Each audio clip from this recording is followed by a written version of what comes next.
अष्टक नियम की सीमा। केंद्रीय परमाणु का अपूर्ण अष्टक, आप देखें यहाँ LiCl में ऑक्टेट कंप्लीट नहीं हो पा रहा, 2 इलेक्ट्रॉन है, BH2 में 4 इलेक्ट्रॉन है और BCl3 में बोरॉन पर केवल 6 इलेक्ट्रॉन है। तो जो लिथियम, बेरिलियम और बोरॉन है, इनका ऑक्टेट कंप्लीट नहीं हो पा रहा, इनकम्प्लीट ऑक्टेट है, एक में 2, एक में 4 और एक में 6 इलेक्ट्रॉन है। अगला देखें विषम इलेक्ट्रॉन अणु, इनमें ऑड इलेक्ट्रॉन मॉलिक्यूल है। आप देखें ऑक्सीजन और जब नाइट्रोजन ये आपस में मिलकर नाइट्रिक ऑक्साइड बना रहे हैं NO, तो यहाँ पर आप नाइट्रोजन की संख्या देखें, यहाँ पर ये ऑड इलेक्ट्रॉन है 4 और 3 7, नाइट्रोजन पर केवल 7 इलेक्ट्रॉन है।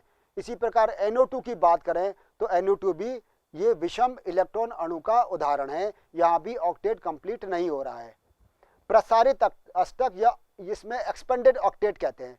यहाँ फास्फोरस देखें, फास्फोरस यहाँ पर 5 बॉन्ड बना रहा है, इसका मतलब ये हुआ इसमें 10 इलेक्ट्रॉन हो गए, तो 8 से ज़्यादा इलेक्ट्रॉन हो गए, तो फास्फोरस परमाणु के चारों ओर 10 इलेक्ट्रॉन है। SF6 में चूंकि 6 कोवलेंट बॉन्ड बन रहे हैं, तो सल्फर परमाणु के चारों ओर 12 इलेक्ट्रॉन है। और इसी प्रकार H2SO4 में सल्फर परमाणु के चारों ओर 12 इलेक्ट्रॉन दिखाई दे रहे हैं। इसका मतलब इसमें ऑक्टेट का एक्सपेंशन हुआ है, 8 से ज़्यादा इसमें इलेक्ट्रॉन सेंट्रल एटम पर आ गए हैं। अष्टक नियम की अन्य सीमाएं ये भी समझने की कोशिश करें। यह उत्कृष्ट गैसों की असक्रियता पर आधारित है, परंतु उत्कृष्ट गैस भी कई प्रकार के यौगिक बनाती है।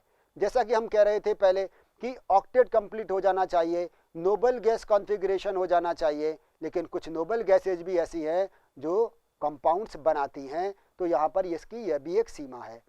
अष्टक सिद्धांत अणु की आकृति को स्पष्ट नहीं करता, यह अणु की शेप क्या होगी वह नहीं बताता है। यह अणु की ऊर्जा, उसके सापेक्ष स्थायित्व के बारे में नहीं बताता। यह नहीं बताता कि जब बॉन्ड फॉर्मेशन हो गया तो कितनी ऊर्जा कम हो गई, और उस ऊर्जा कम होने के बाद में यह भी नहीं बताता कि उसकी रिलेटिव स्टेबिलिटी कितनी बढ़ गई, यानी कि सापेक्ष स्थायित्व कितना बढ़ गया परमाणुओं की तुलना में। तो इस सब के बारे में भी अष्टक का नियम नहीं बताता है। आयनिक और वैद्युत संयोजी आबंध। आयनिक आबंध का विरचन मुख्य रूप से निम्नलिखित तथ्यों पर निर्भर करता है। उदासीन परमाणु से संबंधित धनायनों तथा ऋणायनों के बनने की सरलता। इसका मतलब ये हुआ कि जो न्यूट्रल एटम है उससे कैटाइन और एनाइन यदि आसानी से बन जाते हैं तो आयनिक आबंध या आयनिक बॉन्ड बन जाएगा।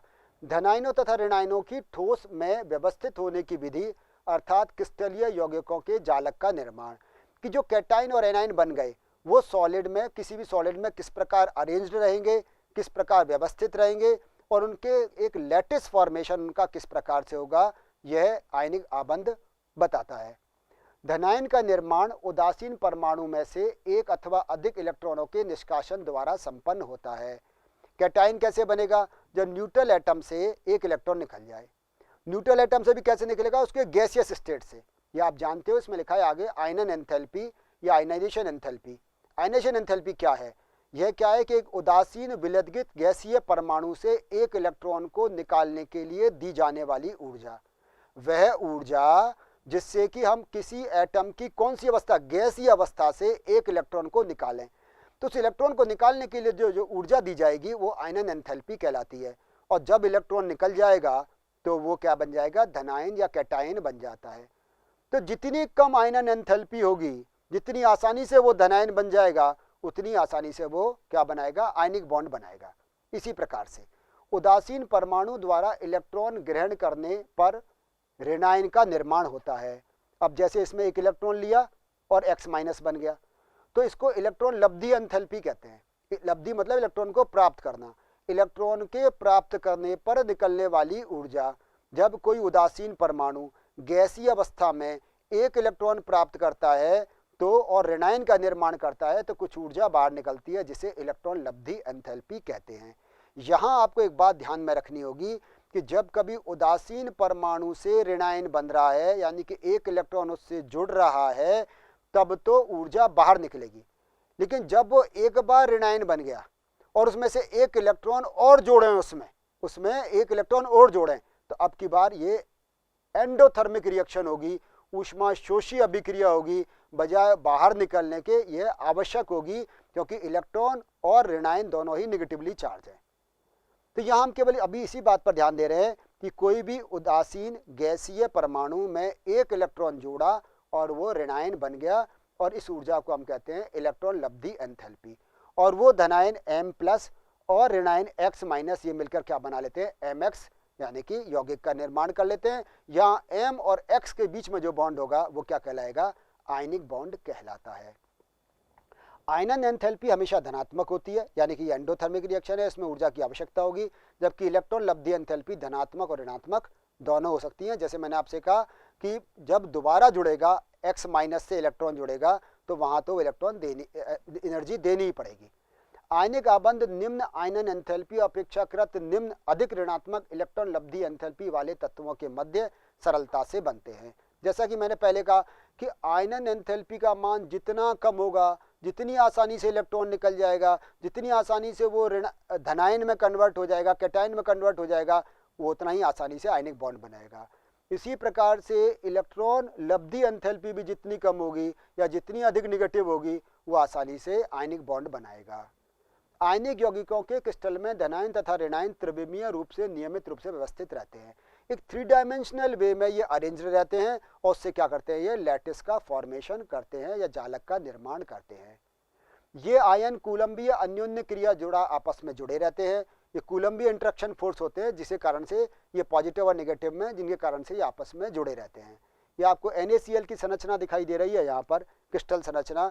उसमें सोडियम आयन Na+ और Cl- जो छोटे आकार का है वो सोडियम प्लस है, जो बड़े आकार का है वो Cl- है। और इस प्रकार से क्रिस्टल लैटिस फॉर्मेशन कर रहे हैं। 3 डायमेंशनल वे में त्रिविमीय व्यवस्था में ये इस प्रकार से सोडियम क्लोराइड में ये आपस में जुड़े हुए हैं, और इनमें सोडियम और क्लोरीन के बीच में जो बॉन्ड है वो आयनिक बॉन्ड है।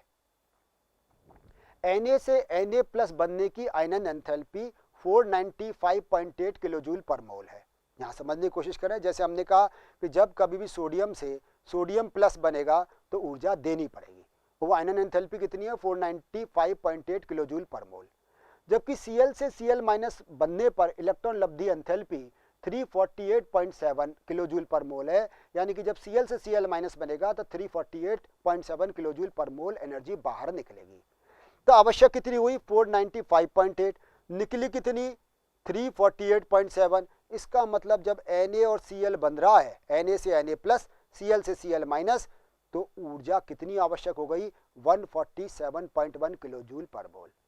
अब आपके मन में ये सवाल आएगा कि जब Na+ और Cl- बनने के लिए ऊर्जा की आवश्यकता हो रही है 147.1 किलोजूल पर मोल, यानी कि ये एंडोथर्मिक प्रोसेस है, तो फिर ये बनते ही क्यों है? तो उसका जवाब ये है कि ये जो Na+ और Cl- जब 3 डायमेंशनल वे में त्रिविमीय व्यवस्था में जालक के रूप में व्यवस्थित हो जाते हैं तो कुछ ऊर्जा बाहर निकलती है जिसे जालक ऊर्जा कहते हैं। तो सोडियम क्लोराइड के विरचन के उपरांत जालक एंथैल्पी का मान -788 किलोजूल पर मोल है।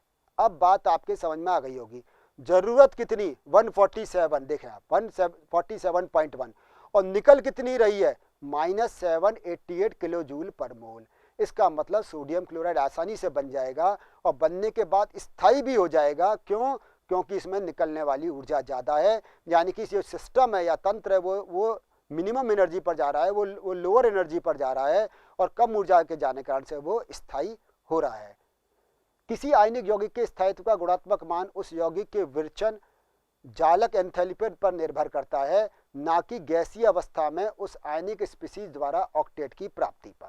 देखो यहाँ एक इंपॉर्टेंट बात आ गई कि पहले हम बात कर रहे थे केवल ऑक्टेट तक सीमित था, अभी कह रहे हैं खाली ऑक्टेट से नहीं होता कुछ, ऑक्टेट के साथ साथ जालक एंथैल्पी पर भी निर्भर कर रहा है, लैटिस एंथैल्पी पर भी निर्भर कर रहा है कि लैटिस एंथैल्पी का मान जितना ज़्यादा होगा और ये ऋणात्मक होगा, यानी कि ये बाहर निकलेगी ऊर्जा, तो उस आयनिक यौगिक का निर्माण या विरचन आसानी से हो जाएगा।